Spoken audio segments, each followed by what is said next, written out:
people always ask, what is the definition of woke? Well, the definition of woke, as I mentioned in the book, is the making sacred of historically marginalized race, gender, and sexual identity groups. That's it. That's the one-sentence definition. And that is also what I would say, what I would describe as the kind of big bang of our moral order. And out of that emerges a kind of very fuzzy folk ideology, which says, so these are the sacred groups. Those groups cannot be offended. So anything you say that might be interpreted by the most sensitive member of such a group as offensive marks you out as a blasphemer. You're profaning the sacred, you must be excommunicated, i.e. canceled.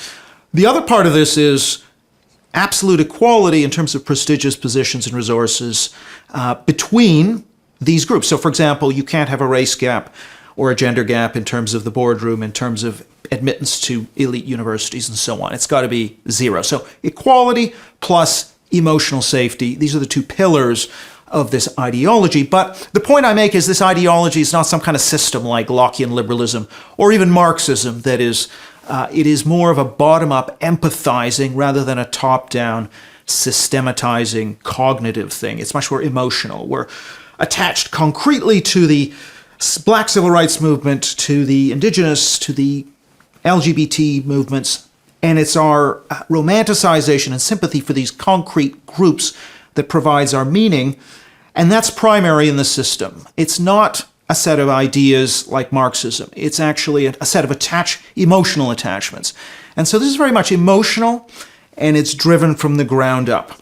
Okay, so let me ask you some questions about that. Okay, so I guess you pulled out two strings there. You did associate the system of ideas with liberal progressivism, let's say starting in the early 20th century. But then you were also stressing the more emotional side of it. Let's call it the compassionate side. So I want to ask you, and you talked about it as bottom-up and emotion-driven. So it seems to me that there's the analysis of the woke phenomena has revealed a number of potentially fundamental causal elements. You pointed to liberal progressivism and compassion and the role of emotion, let's say. Other people have pointed to the role of like a kind of a meta-Marxism. So it's the Marxists, of course, divided the world into victim and victimizer, essentially on economic grounds. The difference now is that same narrative seems to play out. There are victims and there are victimizers, but there is a number of dimensions along which that axis of inequality can reveal itself. And you talked about race, gender, and sexuality. There's other axes as well, but those are likely the primary ones. And then with regards to the emotional side, this is something I can't help wondering about, and no one is talking about it, and I can understand why. We did a series of studies that were published in 2016, which was pretty much when I left the university, so it never got completed. But we identified a group of ideas that hung together statistically that we called politically correct authoritarianism, deviated to some degree from, say, the liberal progressivist ethos, in that the people who adopted the set of ideas were perfectly willing to use compulsion and force, that being perhaps the primary distinction. The predictors that we found that determined whether or not people adopted those beliefs were, first of all, low verbal intelligence. That was a walloping predictor. And the second one was being female. And the third one was having a female temperament. And the fourth one was having ever taken even one politically correct course. And so one of the things I'm very curious about, see, I've been thinking that one of the things that we're seeing is the increased female domination of the university system, especially in the humanities and the social sciences. And I think there's a fundamental feminine ethos that's instinctive, that can be made more sophisticated with genuine education, but that has a proclivity to divide the world up into predators and infants. And woe betide you if you happen to fall into the predator camp. It's very tightly allied with the victim-victimizer narrative. And you do point out in your book that there is a predilection for women between the ages of 18 and 34, and this has been shown everywhere. They're way out of lockstep with every other demographic group, way more progressive, far more radically left, way more likely to identify, for example, to even claim that the Hamas terrorists are victims in some sense, which is just an absolute miracle of interpretation. So we've identified a number of streams. There's a Marxist influence, there's a postmodern influence, which we haven't talked about, there's a liberal progressive influence, there's an emotional influence, and then I don't know if you have any specific thoughts about how the increasing female domination, especially of the humanities and the social sciences, plays into that, because that's a major league cultural revolution. The fact that the universities are dominated, for example, administratively as well by females. And so I know that's a hell of a thing to ask you to talk about right off the bat. But I think that's actually really interesting, and I think it is a contributing factor, but I just want to sort of put in a couple of caveats. And the first is we only see this female effect amongst young people. So older women, we don't find greater support for cancel culture. It very much seems to be among young women.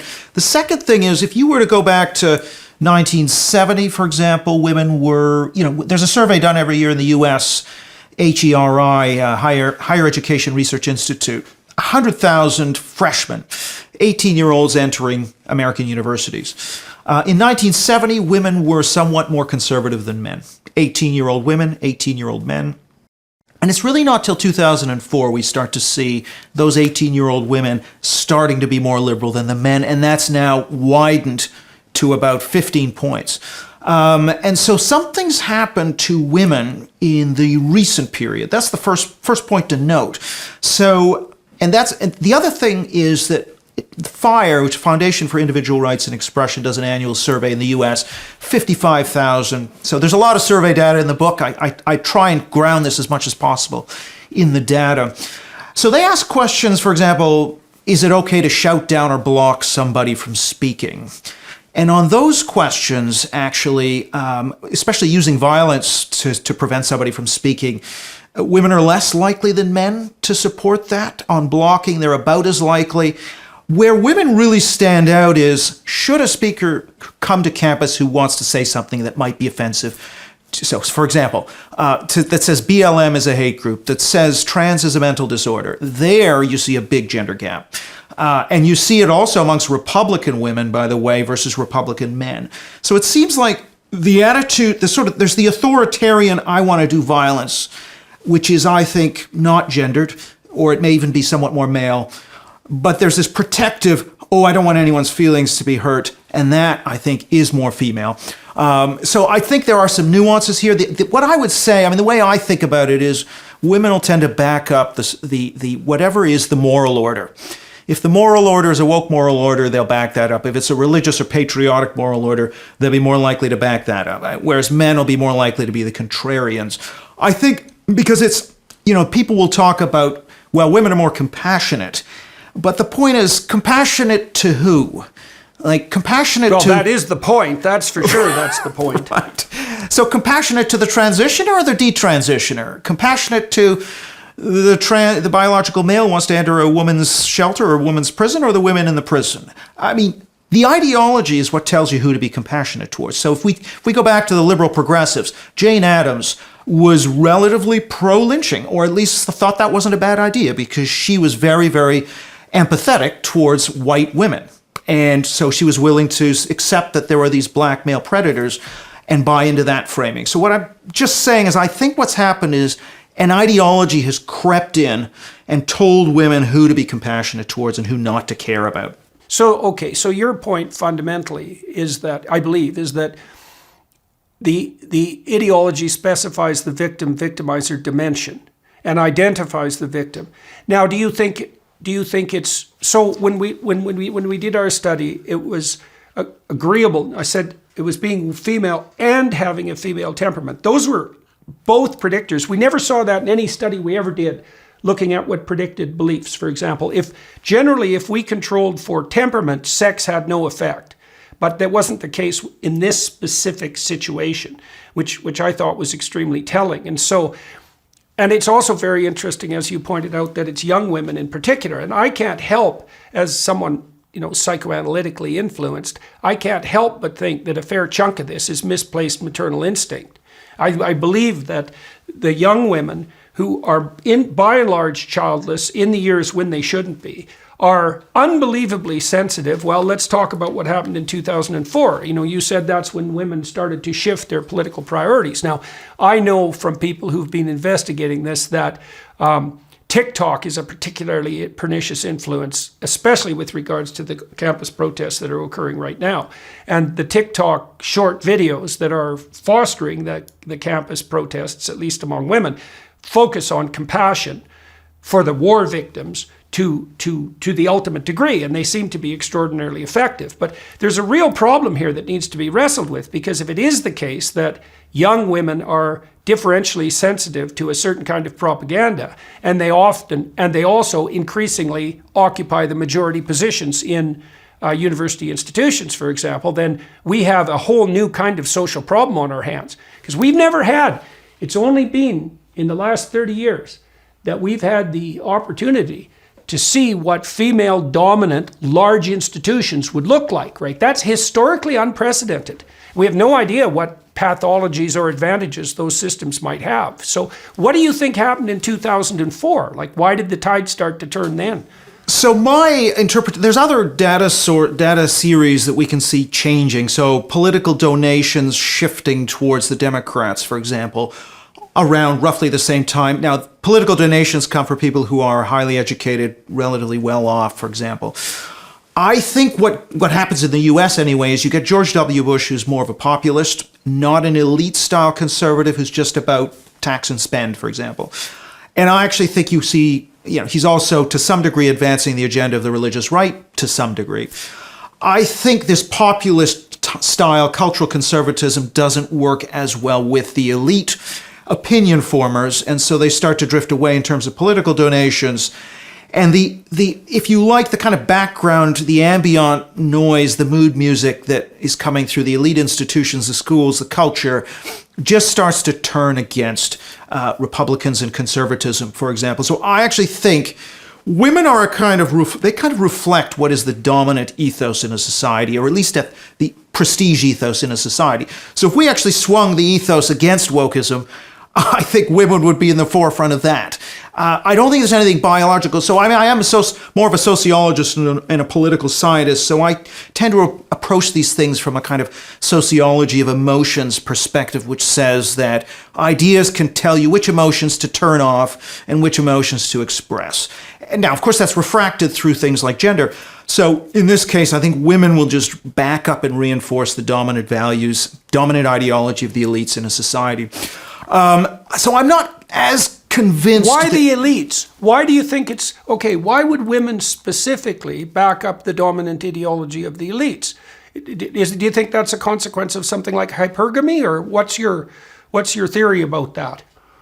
Because it's weird, if they're also standing up for the underdogs, is it that they accept the elite differentiation of who's an underdog and who's a power monger, and then why is that associated with youth, let's say, with women? I'm trying to disentangle all that. Well, I think there are a couple of things. I mean, one is the education system, which I think shifts in this direction in a big way. I mean, it was there in a few radical centers like Berkeley and the Toronto District School Board, Greater London Council. So you had these crazy places. But what's happened is a scaling up. So what my book talks a lot about is these ideas actually go back quite a long way, but it's the scaling up. Now it's in every school. So I did a couple of studies with the Manhattan Institute. 90% of 18 to 20-year-old Americans that I interviewed, sent the survey to, said that they had encountered at least one critical race theory concept from an adult in school. In Britain, it was about, it was a majority as well. Not as high, but a majority. So it's hitting saturation level. So that's what women are getting in class, and then they see it in the institutions, that maybe in the workplace, in the government. So they're seeing this thing, DEI, everywhere. And so they think, this is the way you have to be a good moral person, and they simply reinforce those values.